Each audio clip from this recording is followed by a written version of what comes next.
I'm gonna go and take a second, actually probably take a few seconds, and I'm gonna walk y'all through the car and give y'all an opportunity to see some of the things that we did to this vehicle to make it what it is.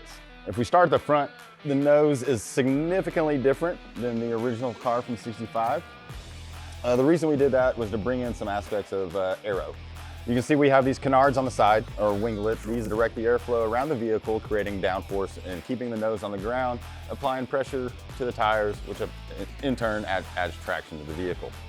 Moving up a little bit, if you look in the headlight buckets that we have here, you notice the yellow indicator lights as well as our headlight that we have here. The indicator lights are LEDs and they do function as a turn signal and a side marker as well. Moving back from that, you see these beautiful forged line wheels we had custom made. This is actually their GT series. They custom built for us specifically for this vehicle using a single nut pin drive system, very similar to what they ran back in 65. The only difference on this car is instead of using the three-star knockoff that they had back then, we went the single nut, trying to bring it up to a more modern feel. Looking into the wheel, you notice these massive wheelwood brakes we have here. I want to run something different that nobody else has had the opportunity to run before, and so I worked with Wheelwood and we developed this kit specifically for this vehicle, and then had a company out of Arizona build us some custom brackets to mount the calipers that we wanted to use. Another few features that you'll notice different about this car compared to the originals are these massive side vents on the side. This allows that high pressure air to escape out of the wheel well and reduce that amount of aero lift that's created when you're running at such a high speed. One thing I wanted to bring attention to is the opening in the front of the car. This opening right here is designed to duct air into the radiator and along into the other cooling systems that we have built in. You'll also notice this hood opening right here, which is part of the extraction system that extracts the hot air that blows over the radiator and comes out and keeps it from going into the engine, maintaining cold air going into the engine, providing horsepower. The opening in the hood, if you peek down in here, you can actually see a number of components, including the radiator and the fans, but we also added a handful of things to add to the cooling of all the fluids in this vehicle, primarily because we're going to be running a lot of the open road races. You could pull in for a pit stop, your techs could jump in there, make your adjustments, get you back on the road, and never have to open the hood. Moving back beyond that, one little cool feature I want to touch on is these mirrors. It may seem small, but it's really not small. And the reason being is Peter Brock actually designed these mirrors. And Peter Brock was the original designer of this car back in 65. There's a great story about him drawing it out on a napkin, showing it to Carol Shelby, and Carol's like, it's the ugliest thing I've ever seen, but if it's fast, let's do it. She's not ugly. You can see we have the Race Tech harnesses, 5 points all the way around. They are Hans capable. Hans capable is a device to eliminate the movement of the head and neck whenever an incident does occur. We have a built-in fire suppression system. It's made by Lifeline. I have 6 different nozzles on this fire suppression system. Starting all the way in the back, I got one directly above the fuel cell. I have one mounted on the center of the console, another pointed directly at the co-driver, another one pointed at the driver, then I have 2 in the engine compartment. There's a red button mounted internally for the co-driver driver. You will notice that on the original cars from 65, they had a very small, what was called a duckbill wing, which is a beautiful, beautiful wing, gave the look of the car. However, we wanted to bring this version of our car up to modern day standards. Its primary function is to provide downforce at high rates of speed.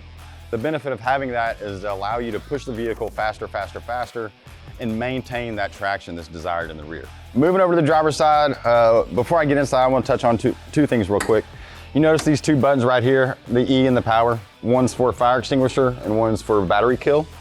We're actually running a Lifeline fire suppression system, which I addressed earlier, as well as a battery disconnect system. In the event something goes south when we're on the track, a safety worker can run up to the car, smash these 2 buttons, and one does the fire suppression system and one kills all power to the vehicle, all power to the fuel pumps. Anything like that could be causing an issue. As I get into the car, you'll notice that I can pull the steering wheel off. Now inside the car, once you get the steering wheel on, you're good to go. You can also see in the Race Tech harnesses that provide safety, security, as well as Hans capability.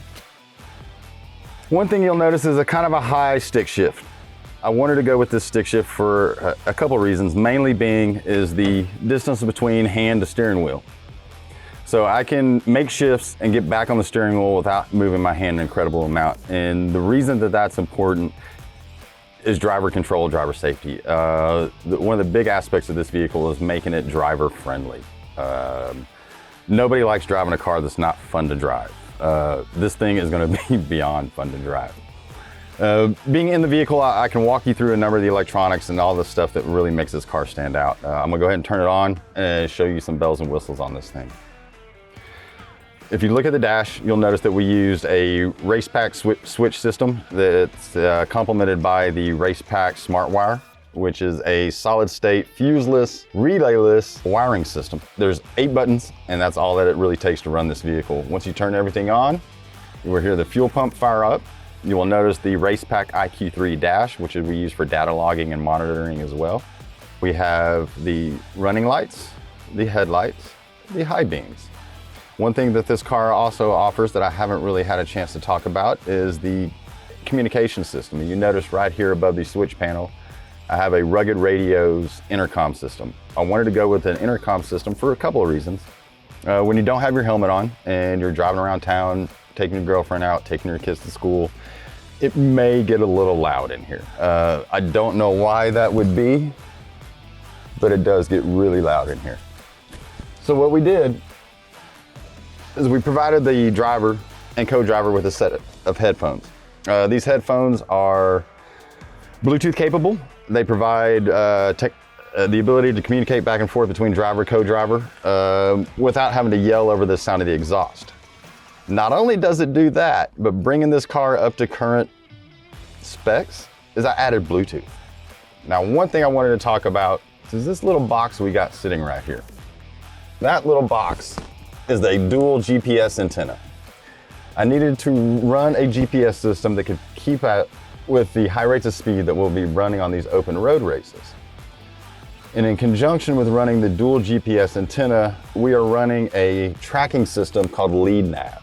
Lead Nav has been used for years because of its ability to track these vehicles when they are just so far out in the middle of nowhere. So as we're driving, I will have a voice come into my head and let me know, hey, you have a turn coming up in 200 yards, 300 yards. And it will let me know when we're about to approach a turn, what speed I need to be at, and if we're within the time that we need to be in. The reason I like using this is it frees up my co-driver to monitor engine parameters. That allows me to focus on the road. And then having this lead nav system allows him to focus on the functionality of the engine in the car itself. It just frees us up to do a little more monitoring and making sure everything is going smooth. And that's about the basics of the interior of this thing. Cool. Oh, it's got a horn.